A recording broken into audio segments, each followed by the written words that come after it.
नमस्कार दोस्तों, स्वागत है आप सभी का आपके अपने YouTube चैनल में। जैसा कि आप सभी लोग जान रहे हैं कि हम लोग यहाँ पे CPCT की तैयारी डेली डे बाय डे नए नए चैप्टरों के साथ करते आ रहे हैं और आपको जानकर बहुत ज़्यादा खुशी होगी। आप ज़्यादा सभी लोग धन्यवाद के पात्र हैं कि आप सभी की वजह से हमने हमारे 1000 सब्सक्राइबर भी आज पूरे कर लिए। इसी के साथ मैं एक छोटी सी खुशी आप लोगों के साथ शेयर करने जा रहा हूँ। वो खुशी ये है कि आगामी जो CPCT की तैयारी है, उस एग्ज़ाम है, उसको दृष्टिगत रखते हुए हम लोगों ने कुछ मॉक टेस्ट बनाए हैं। आप में से अगर कोई इच्छुक हो जो CPCT को और बेहतर तरीके से, बेहतर ढंग से अगर पास करना चाहता है तो वो हमसे उस मॉक टेस्ट को परचेस कर सकता है। गुड इवनिंग दोस्तों, स्वागत है आप सभी का आपके अपने YouTube चैनल में। आज हम लोग पढ़ने वाले हैं CPCT के लिए एक महत्वपूर्ण टॉपिक जिसका नाम है नेटवर्क। जो टॉपिक आज हम पढ़ने वाले हैं, इस टॉपिक का नाम है नेटवर्क। इससे पहले कुछ हम महत्वपूर्ण नेटवर्क डिवाइस के बारे में पढ़ चुके हैं, जैसे रिपीटर क्या होता है, राउटर क्या होता है, हब क्या होता है, गेटवे क्या होता है, प्रॉक्सी सर्वर क्या होता है। इन सब चीज़ों के बारे में हम लोग पढ़ चुके हैं पहले ही। लेकिन आज हम कुछ छोटे छोटे टॉपिक जो हमारे रह गए थे उनके बारे में हम आज पढ़ने वाले हैं। लाइक जैसे प्रोटोकॉल क्या होता है, सर्वर क्या होता है ना, प्रोटोकॉल क्या होता है, सर्वर क्या होता है, और एक और चीज़ इसमें निकल के आती है, हब क्या होता है ना, हब क्या होता है। ठीक है, इसके अलावा फिर हम लोग पढ़ेंगे हमारे नेटवर्क कितने प्रकार का होता है।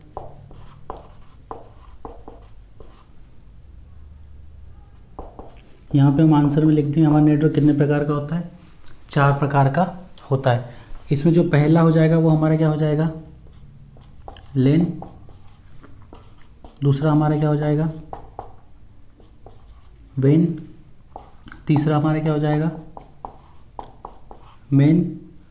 चौथा हमारा क्या हो जाएगा, कैन। 4 तरह के इसमें हमारे नेटवर्क हो जाएंगे। इनके फुल फॉर्म में आपको बता दूंगा। Local area network, wide area network है ना, मेट्रोपॉलिटन एरिया नेटवर्क, और ये हो जाएगा हमारा कैंपस एरिया नेटवर्क। तो 4 तरह के हमारे नेटवर्क होते हैं। इन सब चीज़ों के बारे में हम यहाँ पे पढ़ने वाले हैं। ठीक है, तो वीडियो में बने रहिएगा, आखिर तक देखिएगा। बहुत अच्छी इन्फॉर्मेशन आज आपको मिलने वाली है। 1 नंबर का क्वेश्चन CPCT में सीधे यहीं से आ जाता है। ठीक है, तो इन सब चीज़ों पे हम यहाँ पे एक बार विस्तार से चर्चा अपनी कर लेते हैं। ठीक है, क्योंकि होता क्या है कि आप कितना ही पढ़ लो, पर अगर एक छोटी सी चीज़ जिसे आपने छोड़ दिया है और अगर वही एग्ज़ाम में आ जाती है तो वो छोटी चीज़ ही आपको पास करवाने का या फेल करवाने का कारण बन जाती है। तो हमने सबसे पहले यहाँ पे जो लिखा था वो हमने क्या लिखा था, प्रोटोकॉल। प्रोटोकॉल के बारे में मैं आपको बता देता हूँ कि प्रोटोकॉल क्या होता है कि विशेष सिर्फ इतना सा आप लोग याद रख लीजिए कि प्रोटोकॉल जो होता है वो होता है नियमों का समूह। क्या होता है, नियमों का समूह होता है। सिंपल सी बात है कि बहुत सारे नियम होते हैं विभिन्न तरह के, है ना, कंप्यूटर में, नेटवर्कों में। उन नियमों का एक समूह होता है और उन नियमों के आधार पे ही डेटा का क्या होता है, स्थानांतरण होता है। दूसरी चीज़ हमने यहाँ पे लिखी थी, सर्वर। जब हम कोई सा फॉर्म भरने जाते हैं तो बहुत सारे लोग अगर वो फॉर्म भर रहे हैं या बहुत सारे लोग अपना रिजल्ट डाउनलोड कर रहे हैं तो एकदम से सर्वर हमारा क्या हो जाता है, डाउन हो जाता है। ठीक है, एकदम से हमारा सर्वर क्या हो जाता है, डाउन हो जाता है। तो सर्वर कुछ नहीं होता है, सर्वर में एक कंप्यूटर होता है महत्वपूर्ण, सेंट्रल कंप्यूटर जिसे बोलते हैं। एक महत्वपूर्ण कंप्यूटर होता है, उस कंप्यूटर से काफ़ी सारे कंप्यूटर हमारे क्या होते हैं, जुड़े रहते हैं। उस एक कंप्यूटर से हमारे कंप्यूटर क्या होते हैं, जुड़े रहते हैं। ठीक है, तो उसको क्या बोल देते हैं, सर्वर बोल देते हैं। जब वो एक सेंट्रल कंप्यूटर पे हम बहुत सारी रिक्वेस्ट भेजते हैं कि हमें भी रिजल्ट दो, हमें भी रिजल्ट दो, तो वो कंप्यूटर जो है काम करना बंद कर देता है, जिससे क्या होता है कि जो लाइन है वो बिज़ी हो जाती है और सर्वर का जो लाइन है वो चौक हो जाती है। ठीक है, इसलिए जो हमारा संदेश हम उसे भेजते हैं, रिक्वेस्ट हम भेजते हैं, वो पूरी नहीं हो पाती है। ठीक है, इसके अलावा एक और चीज़ मैं आपको यहाँ पे बताना भूल गया था, वो था टर्मिनल। टर्मिनल से क्वेश्चन आया हुआ है, टर्मिनल क्या होता है ना। जैसे कि मुंबई में जब आप जाओगे कभी, महाराष्ट्र मुंबई में, तो वहाँ पे एक रेलवे स्टेशन है जिसका नाम है छत्रपति शिवाजी महाराज टर्मिनल। सुना होगा आप लोगों ने, नाम नहीं सुना तो एक बार सर्च कीजिए, छत्रपति शिवाजी महाराज टर्मिनल। तो देखो, टर्मिनल से अगर आप उस चीज़ को याद कर लोगे, मुंबई जो है बिल्कुल समुद्र की सीमा से लगा हुआ है। यानी कि अगर आप मुंबई तक जाओगे तो मुंबई के आगे आप जाओगे तो फिर सीधे आप समंदर के अंदर चले जाओगे। तो हमारी जो भारतीय रेल है वो जब मुंबई तक जाती है तो मुंबई के बाद वो कहीं भी नहीं जा सकती है, मुंबई उसका आखिरी स्टेशन है, उसके बाद सारी ट्रेनें वहाँ से फिर से रिटर्न हो जाती। तो यहीं से हमने एक लॉजिक पकड़ा था कि टर्मिनल जो होता है, टर्मिनल जो होता है वो आखिरी बिंदु होता है, टर्मिनल वह आखिरी बिंदु होता है जिसके बाद नेटवर्क आगे नहीं जा सकता है। वही का वही सिस्टम है कि छत्रपति शिवाजी महाराज टर्मिनल के आगे ट्रेन हमारी नहीं जा सकती है। क्यों नहीं जा सकती? क्योंकि उसके आगे समंदर है। तो वही का वही चीज़ हमारी यहाँ पे आ जाती है कि टर्मिनल या फिर टर्मिनस, दोनों इसको ही बोलते हैं। ठीक है, तो टर्मिनल भी होता है कि ये ऐसा बिंदु होता है जहाँ से जिसके बाद डाटा आगे जाना बंद कर देता है। इसी से जुड़ा हुआ एक और क्वेश्चन आता है यहाँ पे कि डंब टर्मिनल क्या होता है? What is dumb terminal? क्या होता है डंब टर्मिनल? तो हमें यहाँ पे लिखना है कि डंब टर्मिनल कुछ नहीं होता है, एक नगण्य होता है। डंब टर्मिनल क्या होता है हमारा? नगण्य होता है। ठीक है, इतना सा आंसर आप लिख देना, आपका एक नंबर कहीं भी जाने वाला नहीं है। अब हमने पढ़ा था अब क्या होता है कि जब एक ही चीज़ को पाने के लिए बहुत सारी चीज़ें वहाँ, बहुत सारे लोग वहाँ पे इकट्ठे हो जाते हैं तो उसे क्या बोल देते हैं? हब बोल देते हैं। या फिर विभिन्न सारे नेटवर्क के मिलने की ऐसी जगह जो एक ही हो, उसको क्या बोल देते हैं हम? हब बोल देते हैं। अब हम लोग आ जाते हैं हमारे नेटवर्क पे, जो मेन नेटवर्क आज हम पढ़ने वाले हैं। तो सबसे पहले मैंने आपको बताया था कि क्या बताया था? लेन बताया था नहीं? लेन का फुल फॉर्म आप लोग लिख लीजिए, लोकल एरिया नेटवर्क। लेन का फुल फॉर्म क्या हो जाएगा हमारा? Local area network. आप लोग समझ ही गए होंगे लोकल एरिया नेटवर्क का मतलब क्या होता है। लोकल एरिया नेटवर्क का मतलब होता है कि 30 से 70 मीटर का जो दायरा होता है, छोटा सा लोकल जो दायरा होता है, उस दायरे में फैला हुआ ये नेटवर्क हमारा क्या होता है। ठीक है, एक हिसाब से प्राइवेट नेटवर्क होता है ना। तो अगर छोटे छोटे नेटवर्क की हम लोग बात करें जो लोकल एरिया में फैला होता है, उसको क्या बोल देते हैं? Local area network. यहाँ से सिर्फ क्वेश्चन बनता है तो वो बनता है सिर्फ इसके फुल फॉर्म का। किसका बनता है? सिर्फ फुल फॉर्म का, है ना। तो फुल फॉर्म आपको पता होना चाहिए। इसके अलावा हमने क्या पढ़ा था? इसके अलावा फिर यहाँ पे वेन पढ़ा था। वेन का हमारा फुल फॉर्म क्या हो जाएगा?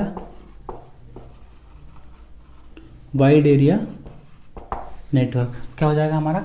Wide area network. अब वाइड एरिया नेटवर्क जो होता है वो क्या होता है हमारा कि पूरी दुनिया में फैला होता है, तो महाद्वीपों के बीच फैला हुआ नेटवर्क होता है। इसका सबसे अच्छा उदाहरण है आपका खुद इंटरनेट। इसका सबसे अच्छा जो उदाहरण है वो हमारा क्या हो जाएगा? इंटरनेट हो जाएगा। या फिर जो हमारे एटीएम कार्ड की जो सर्विस होती है वो भी क्या होती है? वाइड एरिया नेटवर्क की सर्विस ही होती है। इसके अलावा जो हम थोड़ा सा नीचे आएंगे तो हमने पढ़ा था क्या? मेन पढ़ा था। मेन का फुल फॉर्म हो जाएगा हमारा मेट्रोपॉलिटन एरिया नेटवर्क, यानी कि बड़े बड़े शहरों के बीच जो नेटवर्क स्थापित किया जाता है, जैसे कि मुंबई, दिल्ली, चेन्नई, कोलकाता, बेंगलोर, इनके बीच जो नेटवर्क स्थापित किया जाता है वो हमारा क्या होता है? मेट्रोपॉलिटन एरिया नेटवर्क होता है। ठीक है, राउटर हो जाएगा हमारा, है ना, राउटर। और उसके बाद चलो तो रिपीटर, ये सभी क्या होते हैं? हमारे मेट्रोपॉलिटन एरिया नेटवर्क का ही हिस्सा हैं। ठीक है, तो ये क्या हो जाएगा हमारा? मेन हो जाएगा, है ना। इसके अलावा मैंने आपको बताया था एक, इसका फुल फॉर्म आप लोग लिख लीजिए, कैंपस एरिया नेटवर्क। इसका फुल फॉर्म क्या हो जाएगा हमारा? Campus area network. अब कैंपस से आप मतलब समझ सकते हैं कि एक छोटा सा घर है, छोटी सी बिल्डिंग है, या शिक्षा के जो संस्थान होते हैं, कॉलेज होते हैं, यूनिवर्सिटियाँ जो होती हैं, उनको हम लोग क्या बोलते हैं? या ऑफिस के जो हमारे वर्क स्टेशन होते हैं उन सबको क्या बोल देते हैं? कैंपस हम लोग कह देते हैं। ठीक है, तो उस लोकल कैंपस के अंदर जो नेटवर्क चलाया जाता है उसको क्या बोलते हैं? कैंपस एरिया नेटवर्क बोलते हैं। ठीक है, हब हो जाएगा, है ना, जो रिपीटर राउटर जो हो जाएंगे वो सब हमारे किसके हो जाएंगे? उदाहरण इसी के हो जाएंगे। तो ये था हमारे क्या?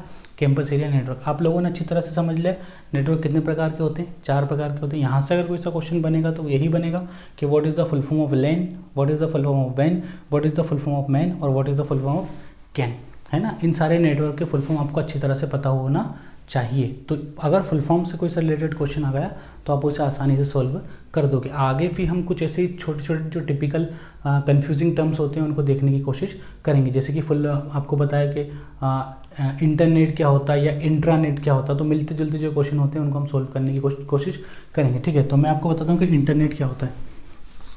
तो इंटरनेट जो होता है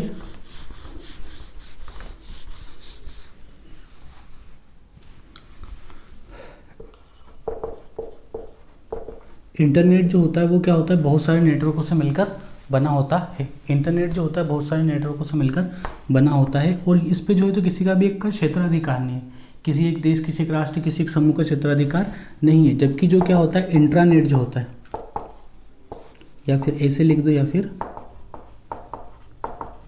इंट्रानेट। इंट्रानेट जो होता है वो क्या होता है, एक प्राइवेट नेटवर्क होता है। इंटरनेट जो होता है वो क्या होता है, एक हमारा प्राइवेट नेटवर्क होता है। तो ये इन दोनों के बीच का क्या था, डिफरेंस था, जिसे हमने पढ़ने की कोशिश की और समझा। अगर क्वेश्चन बनता है तो हम लोग यहाँ पे आसानी से क्वेश्चन को सॉल्व कर देंगे, ठीक है। इसके अलावा कुछ और कन्फ्यूजिंग टर्म्स है जो मैं देखता हूँ।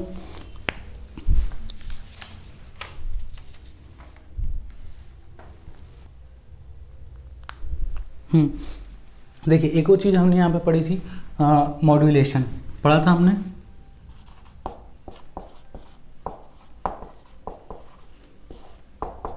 मॉड्यूलेशन, तो मॉड्यूलेशन के बारे में आपको बता देना चाहता हूँ कि जो मॉड्यूलेशन होता है वो कितने तरह का होता है, 3 प्रकार का होता है। कितने प्रकार का होता है, 3 प्रकार का होता है ना। तो मॉड्यूलेशन 3 प्रकार का होता है। उसमें जो पहला हमारा जो हो जाता है वो हमारा क्या हो जाता है,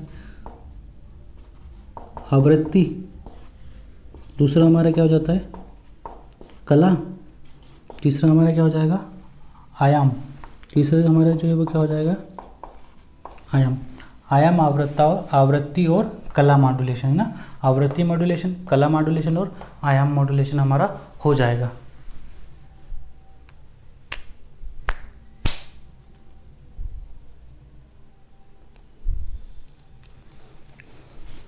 तो जो मॉड्यूलेशन है वो हमारा कितने तरह का हो जाएगा, 3 तरह का हो जाएगा, है ना। इनके बारे में थोड़ा डिटेल से आप पढ़ लेना, हालांकि सब कुछ आता नहीं है पर फिर भी एक बार आप पढ़ लेना, ठीक है। आवृत्ति मॉड्यूलेशन, कला मॉड्यूलेशन और आयाम मॉड्यूलेशन, आपको पता होना चाहिए कि सिर्फ मॉड्यूलेशन कितने तरह का होता है। इसके अलावा एक छोटी सी चीज़ और मैं आपको बता देता हूँ, हालांकि सब चीज़ें फुल फॉर्म में आती हैं, तो फिर भी भारत के अंदर जो संचार नेटवर्क जो हमारे काम करते हैं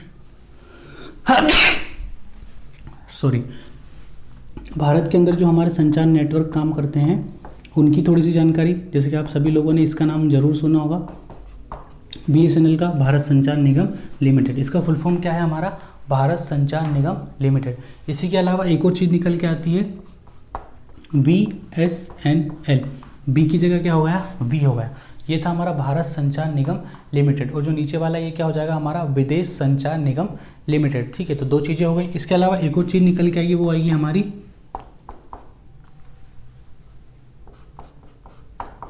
MTNL।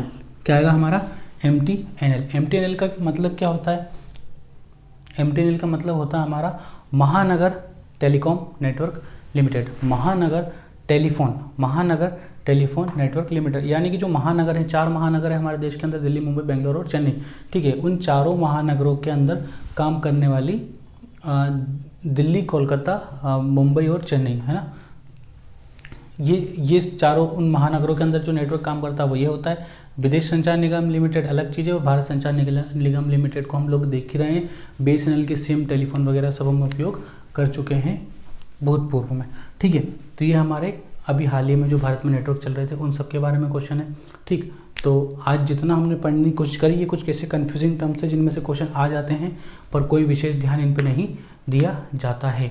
आशा करता हूँ आज की जो वीडियो है थोड़ी आपके लिए हेल्पफुल रही होगी, और हमारे 1000 सब्सक्राइबर पूरे हो गए हैं। ऐसे ही अपना साथ और सहयोग बनाए रखिए। अच्छी अच्छी वीडियो डेली अपलोड होती रहेंगी, ताकि आपकी CPCT निकालने में किसी भी तरह से मदद हम लोग कर सकें। तो जुड़े रहिए और देखते रहिए, ठीक है। जय हिंद, वंदे मातरम।